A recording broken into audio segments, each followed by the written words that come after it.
Welcome back students, myself Prashant Singh Parmar. आज हम लोग आईपी मैट इंदौर सीरीज को आगे कंटिन्यू कर रहे हैं स्टूडेंट। लास्ट सेशन में मैंने दो क्वेश्चन डिस्कस किए थे, थोड़ी सी स्ट्रेटेजी डिस्कस करी थी। आज हम क्वेश्चन बैंक को आगे बढ़ाते हैं। आज हम सबसे पहले क्वांट के शॉर्ट आंसर्स पे बात कर रहे हैं। यस, अगर मैं आपसे बात करूं, ये जो फंक्शन का क्वेश्चन है, मेरे हिसाब से मोस्ट ऑफ स्टूडेंट्स को फर्स्ट अटेम्प्ट इसको ड्रॉप कर सकते हैं। फर्स्ट अटेम्प्ट इसको ड्रॉप कर सकते हैं, क्वेश्चन थोड़ा सा लेंदी होता है। तो स्टूडेंट, मेरा तो सजेशन है इसको ड्रॉप करने का। अब स्टिल अगर मुझे सॉल्व करना ही है तो मुझे अप्रोच क्या करनी चाहिए? सबसे पहले तो इस एक्स और वाई के जो जीरो जीरो फुटा एटलीस्ट इक्वेशन तो छोटी हो जाएगी। तो it's f zero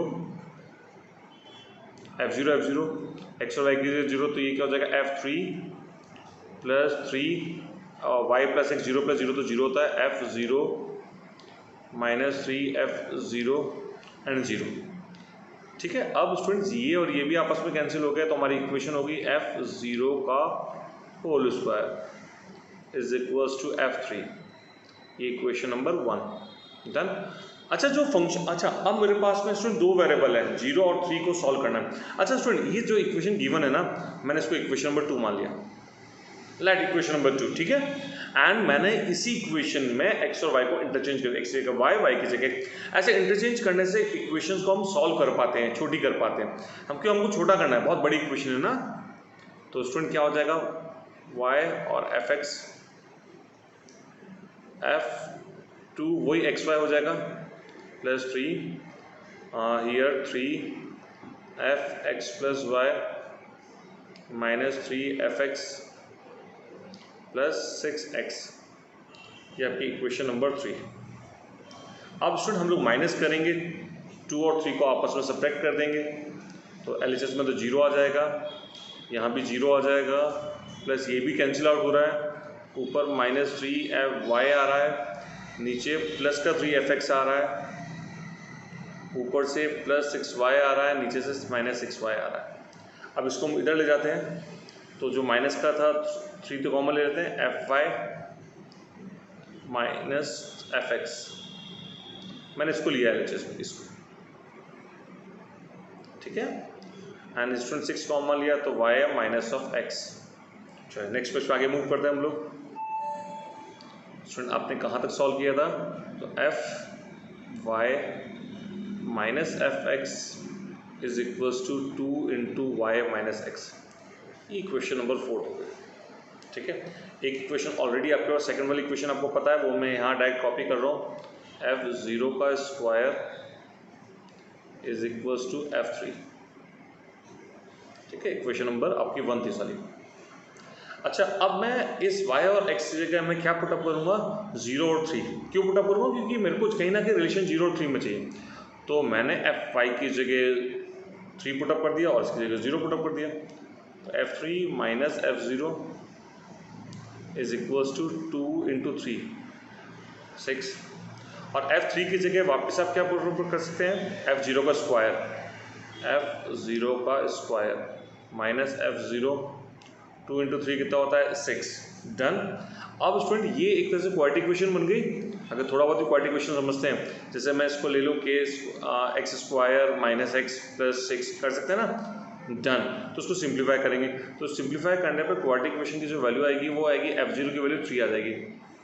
F zero की वैल्यू क्या आ रही है आपके पास में? 3। एफ जीरो की वैल्यू जो 3 आ रही है स्टूडेंट्स, अगर मैं यहाँ पर टप करूँ तो एफ थ्री की वैल्यू भी निकाल सकता हूँ। चलो, अब स्टूडेंट ये होने के बाद में अब आप किसी की भी वैल्यू आराम से फाइंड आउट कर सकते हैं। लाइक अगर आपको चाहिए f8 की वैल्यू, जो क्वेश्चन में पूछा है आपसे f8 की वैल्यू, आप इस वाले क्वेश्चन में y की जगह 8 और x की जगह 0 पुटअप कर दो। f8 minus f zero is equal to 2 into 8 minus 0, ठीक है। एफ ज़ीरो की वैल्यू 3 आपको पता है, तो f8 minus 3 is equal to 16, तो f8 is equal to 16 plus 3 19। लो, हमने इस क्वेश्चन को सॉल्व किया, तो यस द आंसर इज 19। पर मेरा सजेशन है स्टूडेंट्स, अगर आप लोग एग्जाम्स में, अगर आपको ट्रिक पहले से आती तो इसको अटेम्प्ट करना चाहिए, एल्स इस क्वेश्चन को ड्रॉप करना ज़्यादा बेटर है, ठीक है स्टूडेंट। ये स्ट्रेटेजीज कहीं ना कहीं हमारे लिए बहुत इंपॉर्टेंट प्ले करती है। Last time IPMAT Indore जब 2019 की मैं बात करूं तो 20 में से 5 क्वेश्चंस का कट ऑफ था, 80 में से 20 मार्क्स का कट ऑफ था। जब कट ऑफ इतना कम है तो हम इतने ज़्यादा क्वेश्चन अटैम्प्ट क्यों कर रहे हैं? ठीक है, हमारे पास स्ट्रेटेजी होनी चाहिए कि कुछ क्वेश्चन हमारे ड्रॉप करने के लिए। तो इस वाले क्वेश्चन को आप अटेम्प्ट कर सकते हैं, पर थोड़ा सा लेवल फंक्शन के क्वेश्चन वैसे अटेम्प्ट कर सकते हैं, ठीक है, क्योंकि जो लोग नॉन मैथ्स बैकग्राउंड के उनके फंक्शन कंपेरेटिवली ठीक पड़ता है एज कम्पेयर टू ज्योमेट्री या कोऑर्डिनेट के। यस, अब हम बात करते हैं स्टूडेंट, ये क्वेश्चन नंबर 4 बहुत ही इजी क्वेश्चन है। मैट्रिक्स को आप डायरेक्ट सॉल्व कर सकते हैं स्टूडेंट, इसमें कुछ भी ऐसा नहीं है। ओके, बस आपको देखना है 2, क्योंकि मैट्रिक्स का ऑर्डर आपको 4x4 दे रखा है। आपको कुछ परेशानी ना तो 2 की पावर 4 लिख दो।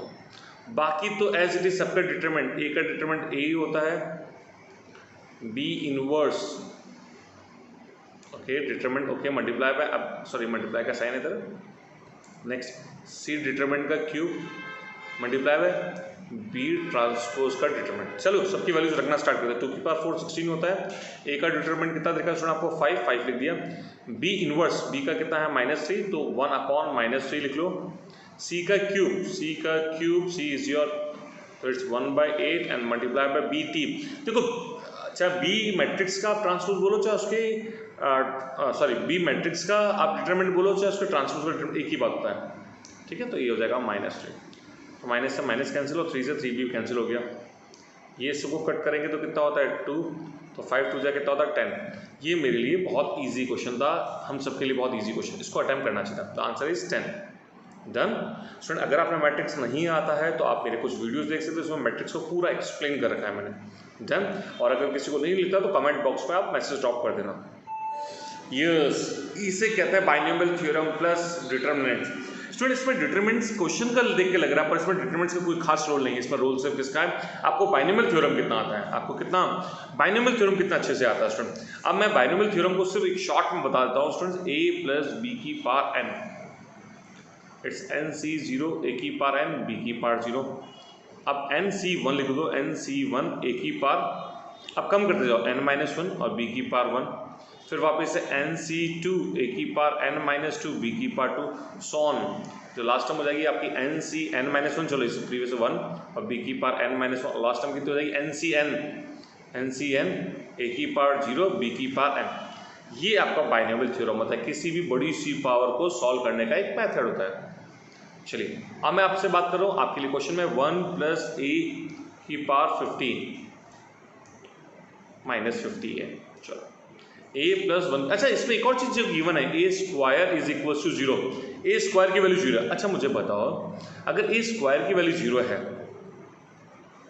तो a स्क्वायर डॉट a ये भी 0 होगा, जो 0 से टकराएगा 0 हो जाएगा।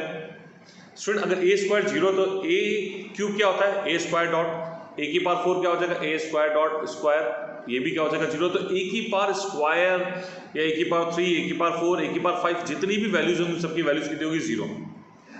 तो जब मुझे इसको सॉल्व करना है तो इसकी फर्स्ट टर्म कितनी हो जाएगी स्टूडेंट्स आपकी 1, सेकेंड टर्म कितनी हो जाएगी आपकी 50c1, 1 की पावर तो कुछ भी हो 1 ही होता है, और a की पावर कितना हो जाएगा आपका 1, अगला 50c2 a का स्क्वायर, नेक्स्ट 50c3 a की पावर 3 सो ऑन, लास्ट हो जाएगा 50 a की पावर 50। मैं सिर्फ इसकी बात कर रहा हूँ, सिर्फ इसकी। डन, इसमें अब देखो यहाँ स्क्वायर है, क्यूब है, 50 तक ये सारी वैल्यूज क्या हो जाएगी 0, तो इसको इग्नोर कर दो तो आपका लिए क्वेश्चन हो गया 1 प्लस 50c1 50 होता है 50a। अब आगे फर्दर क्वेश्चन -50a भी दे रखा है, तो -50a किया मैंने, 50a से 50a कैंसिल, और आई की वैल्यू कितनी होती है 1। Yes the answer is, sorry इसमें गलत दे रखा है, बाकी आंसर इज 1। चलिए